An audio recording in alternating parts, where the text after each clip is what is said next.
I think we need to go back and look at where we've been as a nation and where we're going. And a lot of what we put into this building should reflect not only our history, but our values as a nation. That's why I, in the past, have advocated very strongly for certain statues to be removed.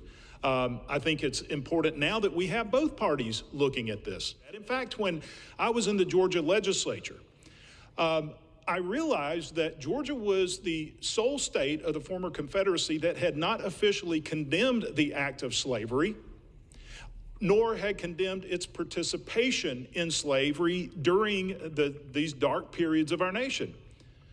So I introduced legislation called the Freedom Resolution, which would formally acknowledge the ills and the hatred and this dark period of our nation that our government, our state government, the state that I love, was actually engaged in.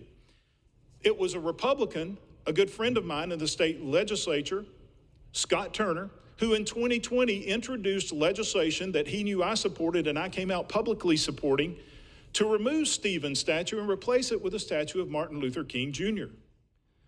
My opposition to this bill isn't because of the goal that we're trying to achieve, but it's the way that the majority continues to skirt procedure in this body. For the second consecutive Congress, this bill was rushed to the floor without a hearing or a markup in the Committee on House Administration.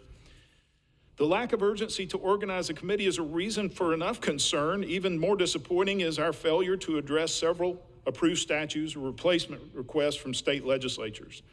In October 2015, the state of North Carolina began the process of switching out the statue of Charles Brantley Aycock with the Reverend Billy Graham.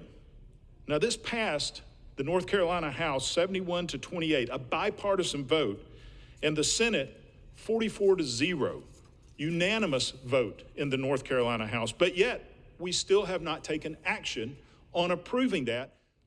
I believe that we need to focus our efforts on changing this process, because I think it would mean a whole lot more to this body as well as to the American people if the states who originally put those statues in here were the ones who now ask that they would be removed.